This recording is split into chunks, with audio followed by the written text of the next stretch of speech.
Thank you for joining me today. You're watching Toy Box News. My name is Dottie the reporter.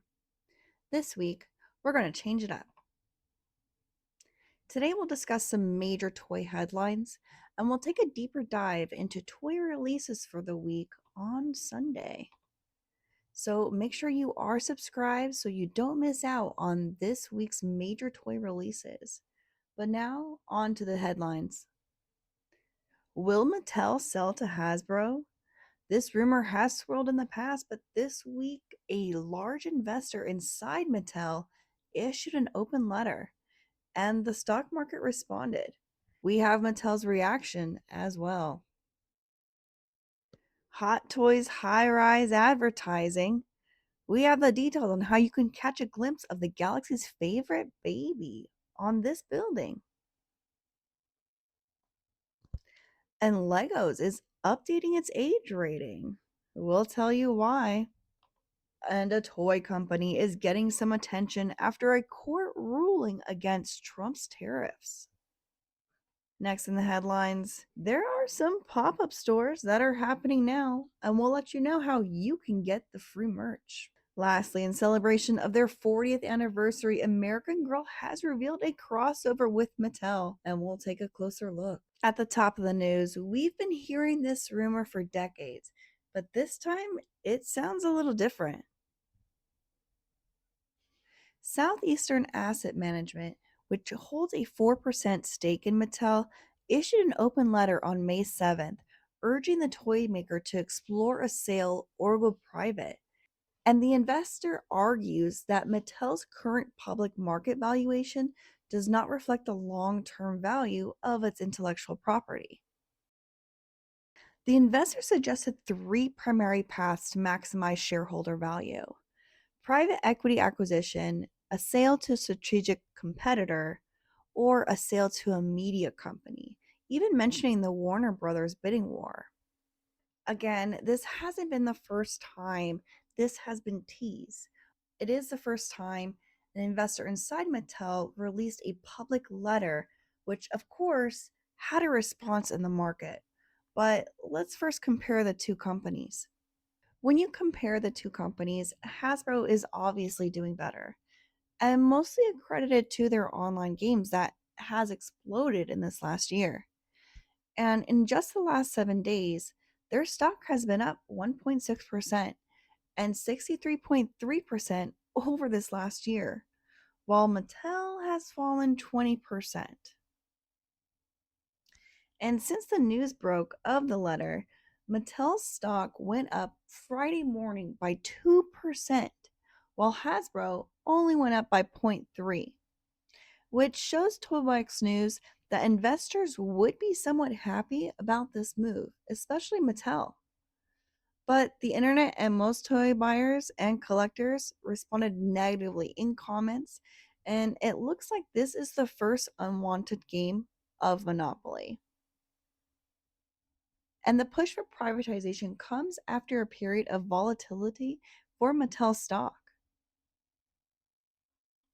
Mattel stated it maintains regular communication with shareholders and will consider Southeastern's views, though it remains focused on its existing IP driven growth strategy and doesn't plan to sell anytime soon.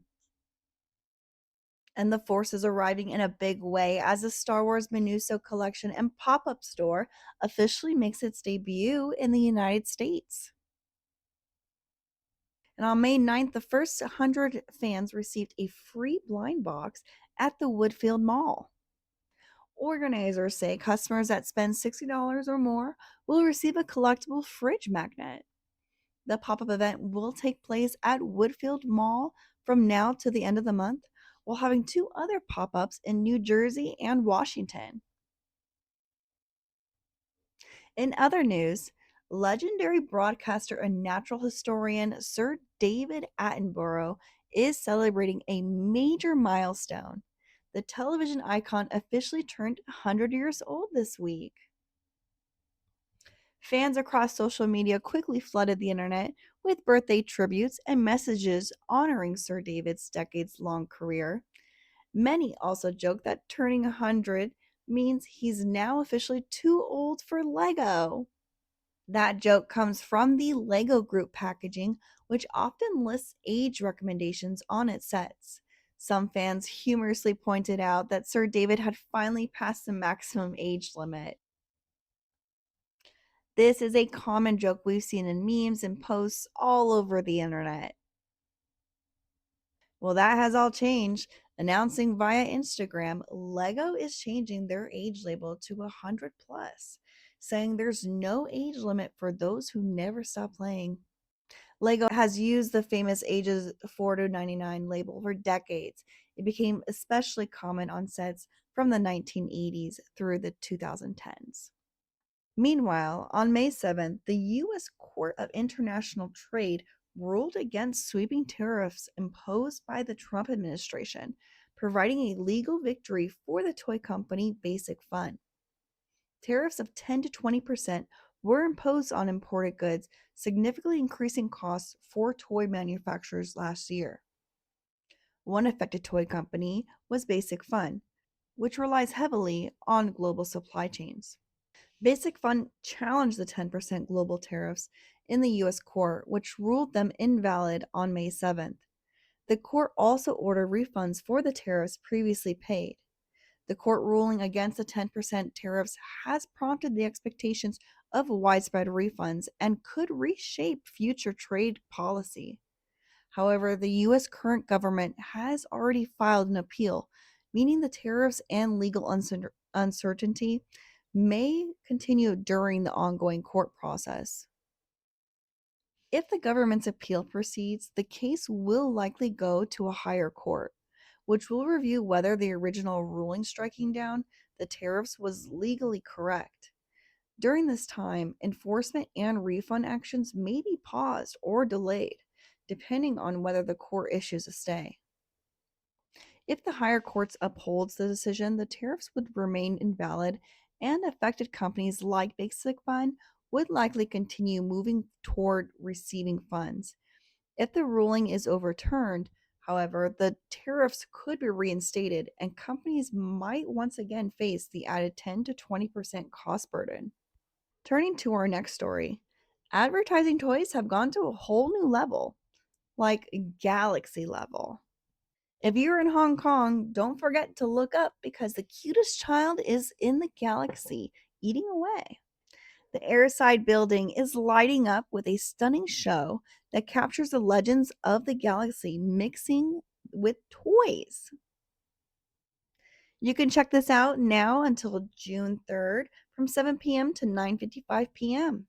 And finally, American Girl is making its 40th anniversary with a wave of nostalgic collaborations.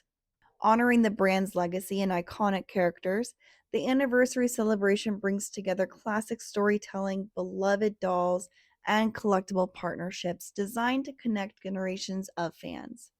The collaboration reimagines beloved American Girl characters in Little People's playful style, with Polly Pocket getting a special collectible 3-pack inspired by historical favorites Kirsten, Samantha, and Josephina.